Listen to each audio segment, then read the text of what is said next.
ఓవరాల్గా షూటింగ్ కానీ hero character చెప్పిన నేపథ్యం కానీ మీకు ఎట్లా ఉండబోతుంది పెద్ద సినిమా అనేది ఒక మాటలో మొత్తం స్టోరీ?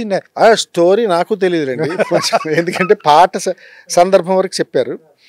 స్టోరీ అయితే అది నేను విన్న ప్రకారం, నేను అక్కడ ఎక్కువ రోజులు జర్నీ చేశాను కాబట్టి సినిమా చాలా పెద్ద సక్సెస్ అవుతుందన్నది ఒక ఇది నడుస్తుంది. ఖచ్చితంగా కథ కూడా అలాగే ఉందని ఆబ్వియస్గా మనం అందరం ఇప్పుడు నేను రాశాను కాబట్టి నేను బ్లాక్ బస్టర్ అవ్వాలని కోరుకుంటాను.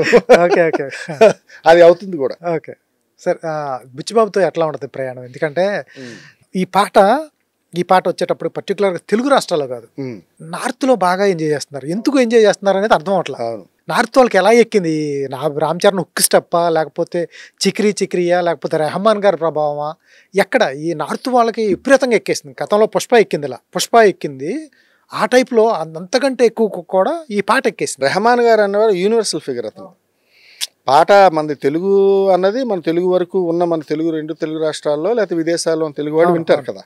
విన్నప్పుడు ఈ రెహమాన్ గారు అన్నది యూనివర్సల్ ఫేస్ కాబట్టి అతనిది ఐడెంటిఫికేషన్ ఉంటుంది ఆయనకి. ఫస్ట్ రెహమాన్ గారు అనగానే ఒకసారి క్లిక్ చేసి వింటారు ఎలా ఉంది చూద్దాం. దాని తర్వాత వచ్చే ఇంపాక్ట్ రామ్ చరణ్ గారు ఈ మధ్య మరి ఆర్ఆర్ఆర్ చేసాక లేకపోతే ఇంకేదో సినిమా అయిన తర్వాత ఆయన తాలూకు ఇమేజ్, నెక్స్ట్ పాటలో ఇంకా మూడోది చిక్రీ.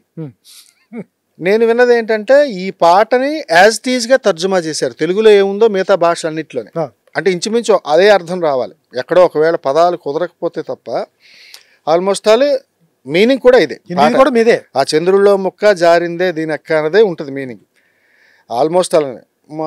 అందుకే పాట దీనికన్నా రెహమాన్ గారిది ఫస్ట్ ప్రయారిటీ ఇవ్వచ్చు, తర్వాత రామ్ చరణ్ గారు ఎనర్జీ అది అసలు పాటలో నేను మైండ్ బ్లోయింగ్. అసలు చూస్తే అతని ఎనర్జీ లెవెల్స్ పాటలో ఈవెన్ నిన్న ఆయన ఎవరు రామ్ గోపాల్ గారు ట్వీట్ చేశారు.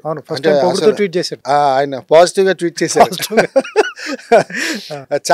చాలా ఎనర్జీ చాలా బాగా చేసి నాకు రామ్ చరణ్ కనిపించారు. అంటే అది అందరూ చెప్పిన మాట. పాట ఎంత ఉందో దానికి 1000 ఆయన ఎక్స్ప్రెసివ్గా ఆ మూమెంట్స్ కానీ స్టెప్స్ కానీ అన్నీ చాలా బాగున్నాయి.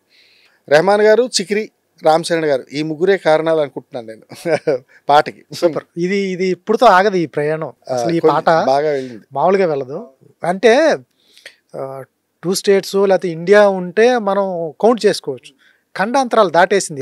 అంటే నాకు ఆశ్చర్యం ఎక్కడంటే మన భాష కాకపోయినా, మన వాళ్ళకి సంబంధించిన హీరో కాకపోయినా మ్యూజిక్ పరంగా లేకపోతే అది ఏది మన బయటదే ప్రపంచానికి తెలుగు భాష చాలా పరిమితమైన ఇది ఉంది కదా, ఇది ప్రదేశం.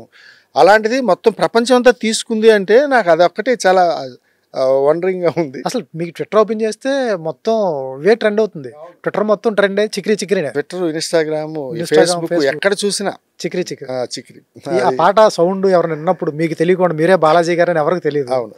ఎక్కడే వెళ్తారు, ఫంక్షన్కి వెళ్తారు, చిక్రీ సాంగ్ ప్లే అవుతూ ఉంటుంది.